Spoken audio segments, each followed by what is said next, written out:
Putin is losing to Ukraine, and he is losing badly. The Battle of Pokrovsk, an ongoing campaign that is part of the larger Russo-Ukrainian war, has fully exposed Putin for the incompetent leader that he is. On this one battlefield in Pokrovsk, Russia has lost more tanks in single battle than ever before. And it has lost more soldiers than the entirety of the British Army. Yeah, you heard that right. Over 150,000 Russian troops have suffered casualties in this one deadly region. But what makes this seemingly ordinary city in eastern Ukraine the focal point of an intense and brutal conflict? Why are thousands risking their lives for Pokrovsk, a name that might be unfamiliar to many?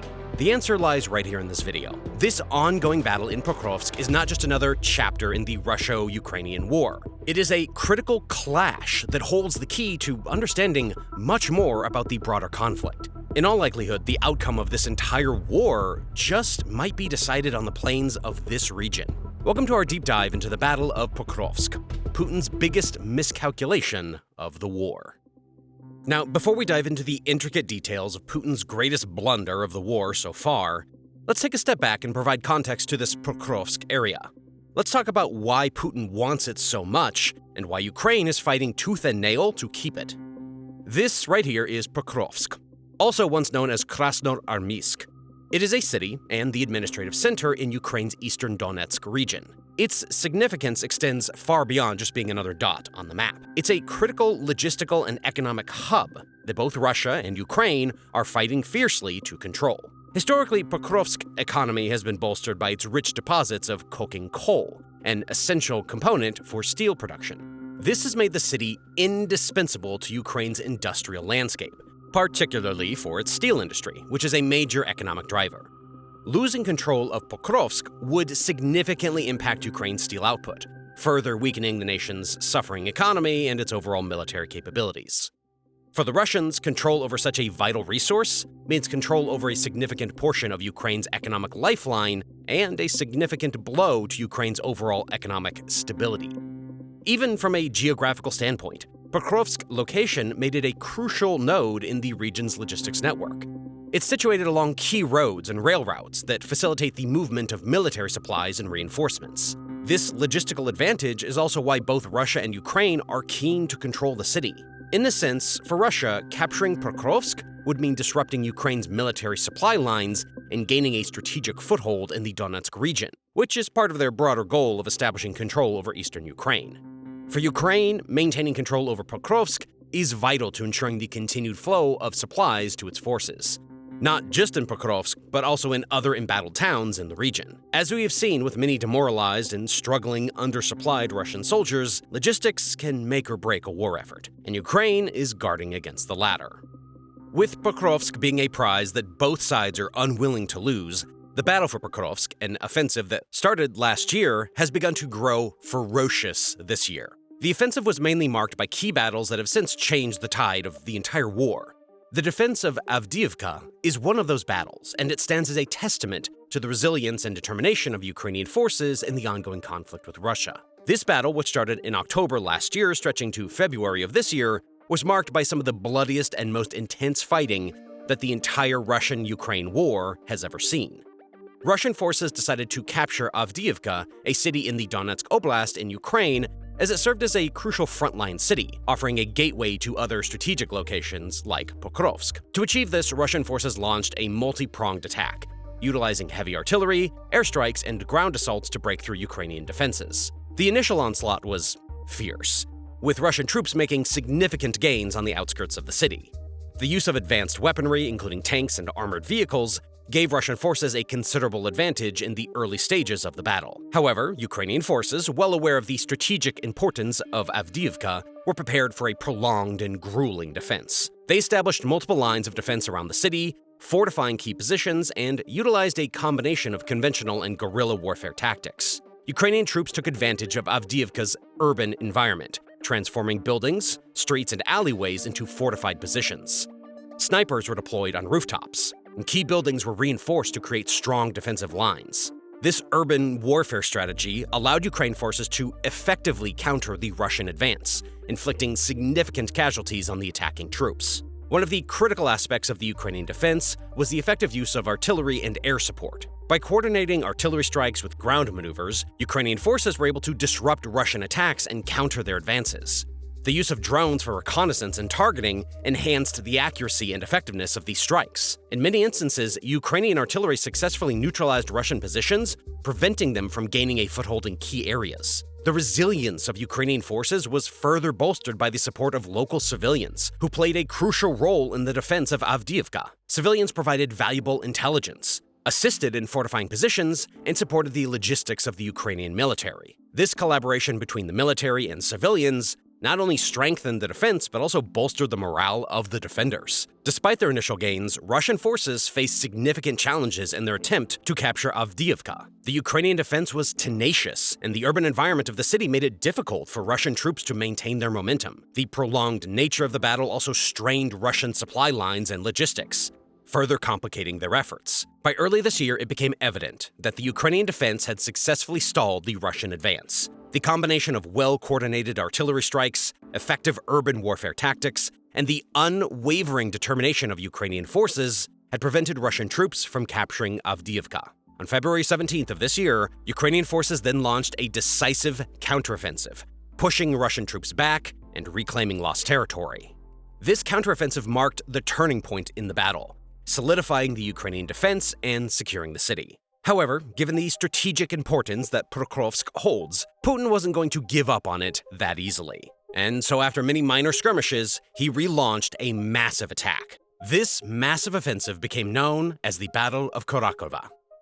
Your support for our content is always appreciated, especially when we have Putin's bots and the algorithm heavily suppressing our reach every time we talk about war topics. So please keep liking and sharing our content, as that greatly helps us. Thank you.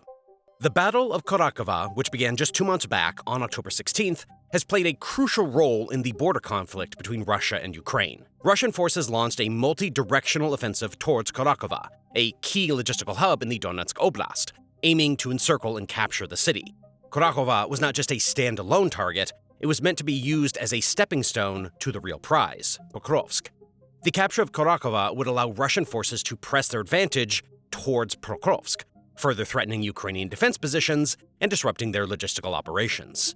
To this end, Russian troops advanced from Hronik in the north, Krasnohorivka in the east, and Vuhledar in the south. By late October, Russian troops had captured the nearby settlement of Avdiivka, bringing them dangerously close to encircling Kurakhove. Their strategy was to cut off Ukrainian supply routes and isolate the forces by defending the city in a siege-like manner. In response to this attack, Ukrainian forces, particularly the 79th Separate Assault Brigade from Mykolaiv, mounted a formidable defense. Utilizing coordinated artillery and drone strikes, they managed to repel several Russian attacks and prevent the encirclement. Ukrainian troops also launched counterattacks to disrupt Russian supply lines and regain key positions. These efforts were vital in preventing the Russians from fully capturing Kurakhove. At times, Ukrainian forces executed strategic withdrawals to regroup and launch more effective counteroffensives, ensuring they maintained control of critical areas. Unlike the Russian army, which has been plagued by poorly trained conscripts, mercenaries, and prisoners, Ukraine's forces consist of well-trained, disciplined, and well-armed forces. This undoubtedly played a part in turning the tide of the battle. There have been massive casualties, and Ukrainian President Zelenskyy reported that the Russian army has suffered record losses in battles and assaults during November and December of 2024. With approximately 3,000 Russian casualties in the Pokrovsk sector alone over the past 2 weeks. Despite this, Putin is unwilling to retreat and give up, and he has been throwing soldiers and weapons at the region in pursuit of Pokrovsk. This has dragged the battle on every day, and as it stands, we have no end in sight. Despite the advances made by Russian forces, Ukrainian defenders have successfully prevented a complete takeover of the city. This, however, is not as consoling as, right now, the Battle of Pokrovsk remains a focal point of the conflict in eastern Ukraine. Russian forces keep making significant advances and have now captured several settlements east and southeast of Pokrovsk, including Hronik, Krasnohorivka, Novohorodivka, Zeledova, and Ukrainisk. The fighting has intensified, with Russian troops now within 6 to 10 kilometers of the city. Despite the danger, approximately 11,000 people remain in Pokrovsk, with local authorities urging evacuation. Ukrainian forces have continued to mount a resilient defense, employing coordinated artillery and drone strikes to repel persistent, spirited Russian attacks. Current reports show that Russian troops are closing in on Pokrovsk from the east and the south. According to different sources, Russian forces are between 1 and 3 kilometers away from the city's logistics hub on the western edge of Ukraine's Donetsk region. This means that the fighting is going to intensify over the next few days, as no one wants to suffer defeat, primarily because capturing the city is of grave importance. Kurakhove serves a strategic point that provides access to Pokrovsk, and its capture would certainly make it a lot easier for Russian forces to advance towards Pokrovsk. For Ukraine, losing Pokrovsk would mean a significant disruption of their logistics and supply lines, weakening their defensive capabilities and dealing a severe blow to their industrial resources. That is why they are fighting so hard to prevent it from happening. For Russia, capturing Pokrovsk would enhance its overall control over the Donetsk region, strengthening its strategic position and serve as a major propaganda victory. This is why Putin keeps throwing more and more soldiers into this offensive. However, fierce fighting means fierce losses, and this is the main hallmark of the Battle of Pokrovsk. The ongoing battle has exacted a heavy toll on both sides. The human cost of the battle is staggering, with Russian forces suffering over 150,000 casualties in their attempts to capture Pokrovsk, including significant losses in tanks, armored vehicles, and other military equipment. Nearly 600 Russian tanks have been destroyed in the offensive, and around 1,220 armored vehicles have been damaged or destroyed. Additionally, approximately 90 artillery systems have been lost. Without exaggeration, what that means is that Russian casualties outnumber the entire headcount of the British Army. Yes, it's like having the entire British Army plus tens of thousands more all fall in one area in a 13-month time frame. As for the tanks and armored car losses, those eclipse the existing stockpiles of most European nations. In fact, this 13-month assault is the 5th largest battle in the history of the world in terms of armored car and tank losses. That has to tell you something about the ferocity of the fighting. Despite these losses, Russian troops continue to press forward, trying to breach Ukrainian defenses and capture the city. This is, perhaps, Putin's greatest error, to suffer such grave losses with little to show for it, and yet out of pride keep sending more and more soldiers to their deaths. Perhaps it is the only strategy that Putin knows, to attempt to outnumber the enemy at every turn. But, much like the battle with Georgia taught him, and now Ukraine, that is not always a viable strategy. On the Ukrainian side, the intense fighting has also resulted in significant casualties and equipment losses. However, it's nothing compared to Russia's losses. Ukrainian forces have faced continuous assaults, but their resilience and strategic use of resources has enabled them to hold their ground. The fortifications at some Ukrainian positions have even been critically damaged due to enemy fire. But despite all of this, their determination to defend Pokrovsk remains unwavering, and they continue to inflict considerable damage on Russian forces. What we need to remember, though, is that wars affect more than just the soldiers. And this leads us to our next point of consideration, the civilian toll. The Battle of Pokrovsk has not only been a significant military conflict, but also a humanitarian catastrophe. The ongoing fighting has severely impacted the civilian population, creating a crisis that extends far beyond the battlefield. As the battles have intensified, thousands of residents have found themselves caught in the crossfire, leading to a massive displacement crisis. Families have been forced to flee their homes, often with little more than the clothes on their backs, seeking safety in neighboring regions or even in makeshift shelters within the city itself. The sudden and chaotic nature of their displacement has left many without access to essential resources like food, water, and medical care. Naturally, this comes with a whole host of problems, including disease outbreaks, health concerns, and safety. For those who remain in Pokrovsk, daily life has become a struggle for survival. The fighting has caused significant damage to the city's infrastructure, disrupting basic services such as electricity, water supply, and sanitation. The destruction of homes, schools, and hospitals has left many without shelter or access to education and healthcare. Also, the psychological toll on civilians, particularly children, is immense, as they cope with the trauma of living in a war zone and the uncertainty of their future. For some, the war is burned into their minds and will haunt them for all of their lives. Attempts to get them help have been futile, hampered by the ongoing conflict. The constant threat of violence and the destruction of infrastructure have made it difficult to establish and maintain humanitarian corridors, which are essential for the safe passage of aid and the evacuation of civilians. Various organizations and local authorities have also faced significant challenges in delivering assistance to those in need. Despite these obstacles, efforts to provide humanitarian aid continues, given the gravity of those suffering. International organizations, in collaboration with local authorities, are working tirelessly to deliver food, water, and medical supplies to affected areas.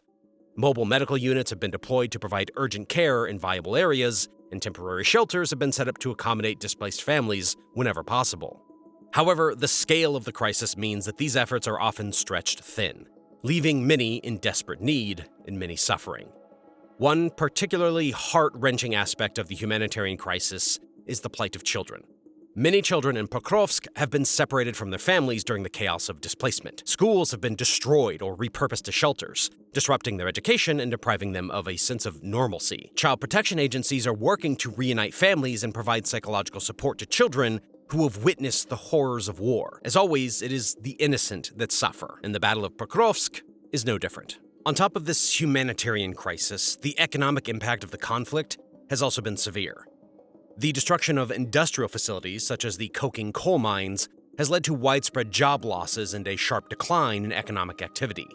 This has worsened the already dire living conditions for many families, pushing them further into poverty. Also, Pokrovsk is located in a region known for its agricultural production. Unfortunately, the conflict has disrupted farming activities, leading to reduced crop yields and economic losses for local farmers. In addition to this, many businesses have been forced to close due to the conflict, resulting in job losses and reduced economic activity. The uncertainty and danger associated with the fighting make it difficult for businesses to operate. The loss of livelihoods has left many unable to afford basic necessities, increasing their dependence on humanitarian aid, which oftentimes is not guaranteed. On top of these localized problems, the broader implications of the humanitarian crisis extended beyond Pokrovsk. The influx of displaced persons into neighboring regions has placed a strain on local resources and infrastructure, creating a ripple effect that is felt throughout the community. For a country already riddled with war, that means the effects are felt much more strongly than they otherwise would be. In response to these challenges, the international community has recognized the severity of the crisis and has stepped up efforts to provide support. Countries around the world have pledged financial aid and resources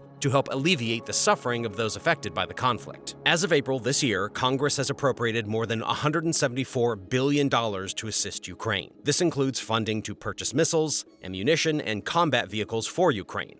It also includes economic and humanitarian assistance to help those in Ukraine and neighboring countries affected by the invasion. The EU and its institutions have also donated tens of billions of dollars, showing solidarity with Ukraine and a commitment to the war effort. We'll dive deeper into this in just a few minutes. Despite this, the increasing scale of the conflict means that much more needs to be done to meet the urgent needs of the population and to ensure the safety and upkeep of civilians in a very unsafe time. Despite the overwhelming challenges, there have been stories of resilience and solidarity. Communities have come together to support one another, sharing whatever resources they have and offering shelter to those in need. Local volunteers have played a crucial role in delivering aid and providing care, often at great personal risk. Their efforts have provided a glimmer of hope in an otherwise bleak situation. Perhaps it is partially due to this that Pokrovsk still stands today. The humanitarian implications of the battle also play into the strategic consideration for both sides. For Ukraine, the protection of civilians in Pokrovsk is a priority. Ensuring the safety and well-being of the population not only supports morale, but also strengthens the international community's support for their cause. This is crucial, as President Zelenskyy has been relentless in his efforts to secure donations to support Ukraine amidst the ongoing conflict with Russia. One of his standout initiatives is the United 24 platform, which he launched in May of 2022. This global crowdfunding site allows people from all corners of the globe to contribute funds for three critical areas: defense and demining, medical aid, and rebuilding the country. Zelenskyy's vision with United 24 was to create a centralized and transparent way for people to directly aid Ukraine, and the platform has been instrumental in gathering significant financial support. What makes United 24 particularly effective is its focus on transparency and accountability. Zelenskyy has made a point of providing daily updates on how the donated funds are being utilized, ensuring that donors can see the impact of their contributions. This level of transparency has been crucial in building trust and encouraging more people to donate. The funds collected through United24 are directed to the Ukrainian Central Bank and then allocated to the relevant ministries for effective distribution and utilization. In addition to the United24 platform, Zelenskyy has been actively engaging with the international community to garner support. He has addressed numerous parliaments and global forums, making impassioned pleas for aid and support. His speeches have often highlighted the dire situation in Ukraine and the urgent need for international assistance, resonating with many leaders and citizens around the world. These efforts have not only brought in financial aid, but have also helped in keeping Ukraine's plight in the global spotlight, ensuring continued support and solidarity from the international community. Zelenskyy has also formed partnerships with various cryptocurrency firms, recognizing the potential of digital currencies and providing swift and secure donations. These partnerships have opened up new avenues for fundraising, allowing people to contribute in a manner that is both convenient and efficient. The integration of cryptocurrency donations into the broader fundraising strategy has been a forward-thinking move, reflecting Zelenskyy's adaptability and willingness to embrace new technologies to support his country. Moreover, Zelenskyy has reached out to celebrities and influencers, leveraging their platforms to raise awareness and funds. High-profile endorsements and appeals from celebrities have significantly boosted fundraising efforts, drawing attention from their vast follower bases and encouraging more people to donate. This strategy of involving well-known personalities has added a layer of visibility and urgency to the fundraising campaigns, amplifying their reach and impact. The funds raised have been vital in sustaining the country's defense efforts, providing medical aid to those in need, and beginning the long process of rebuilding infrastructure damaged by the conflict. While the challenges remain immense, Zelenskyy's dedication and the continued support from around the world offer hope and resilience for Ukraine's future. This support has largely kept Ukraine in the fight against a larger and more well-equipped opponent. Conversely, for Russia, creating a humanitarian crisis could be used as a tactic to weaken Ukrainian resolve and force a withdrawal. The displacement of civilians and destruction of infrastructure can create additional challenges for Ukrainian forces, diverting resources and attention away from the front lines. Any resources diverted from the front lines are resources in reserve that could have been used against you. What is painfully obvious, however, is that as the battle for Pokrovsk continues, the strategic implications for both Russia and Ukraine remain of the highest importance. For Russia, capturing Pokrovsk would mean a significant territorial gain and a boost to their campaign in eastern Ukraine. It would disrupt Ukrainian supply lines, weaken their defensive capabilities, and provide access to crucial industrial resources. For Ukraine, maintaining control over Pokrovsk is essential for the logistical, economic, and moral considerations. It represents a symbol of resistance and national pride, as well as a vital point for the movement of supplies and reinforcements. Given that a lot of international actors have been watching this battle and the war play out, let's circle back and look at some of the reactions from the global community in detail. Firstly, let's talk about the global condemnation and the sanctions that have been imposed on Russia. Since the escalation of the Battle of Pokrovsk, there has been widespread condemnation from the international community. Countries like the United States, the United Kingdom, and members of the European Union have been at the forefront of this response. They've imposed a range of sanctions targeting various sectors of the Russian economy to cripple its ability to sustain its military operations. These sanctions include asset freezes, travel bans, and restrictions on financial transactions. Additionally, they have targeted Russia's oil and gas sectors, which are crucial resources of revenue for the country. Major multinational companies have also withdrawn their operations from Russia, further isolating its economy. Despite these measures, some countries, particularly in the global south, have maintained a neutral stance or opposed unilateral sanctions, arguing for a more balanced approach. Moving on to military aid to Ukraine, the international community has provided substantial support to bolster Ukraine's defense capabilities. The United States, the United Kingdom, and other NATO allies have supplied advanced weaponry, ammunition, and intelligence support. This military aid has been crucial in enabling Ukraine to mount a resilient defense against Russian advances. The aid includes sophisticated drones, anti-tank missiles, and artillery systems, which have significantly enhanced Ukraine's ability to counter Russian forces. For instance, the provision of Javelin anti-tank missiles has been particularly effective in neutralizing Russian armed vehicles. This is what has helped Ukrainians to litter the Pokrovsk battlefield with Russian tanks. Additionally, Ukraine has received training and logistical support from various countries, helping to improve the effectiveness of its military operations. This support has not only bolstered Ukraine's defensive capabilities, but also boosted the morale of its forces and civilian population, as they witness the tangible backing of the international community. This help has not just been physical, as various international organizations and countries have been actively engaged in negotiations and peace talks to find a solution to the crisis. The United Nations, the European Union, and the G7 have all played pivotal roles in mediating the conflict and advocating for a peaceful resolution. These diplomatic efforts have focused on several key areas. Firstly, there have been concerted efforts to de-escalate the situation on the ground, with calls for ceasefires and establishment of humanitarian corridors. These corridors are essential for delivering aid to affected civilians and evacuating those in immediate danger. Secondly, diplomatic efforts have aimed at bringing the conflicting parties to the negotiating table. High-level meetings and discussions have been held, with the involvement of key stakeholders to explore potential solutions and compromises. These efforts have been challenging, given the deeply entrenched positions on both sides, but they are crucial for any lasting resolution. We've yet to see permanent resolutions, but we are hopeful. Lastly, there has been a strong emphasis on promoting dialogue and cooperation at the regional level. Neighboring countries and regional organizations have been encouraged to play constructive roles in facilitating peace and stability in the region. The international response to the Battle of Pokrovsk has also highlighted the role of public opinion and civil society. Protests and demonstrations in various countries have called for an end to the conflict and greater support for Ukraine. Advocacy groups and NGOs have raised awareness about the humanitarian crisis, mobilizing resources and support for those affected. This grassroots activism has added pressure on governments to take a firm stand and provide assistance. The reality of this conflict is that the Battle of Pokrovsk will be remembered as one of the key battles of this war,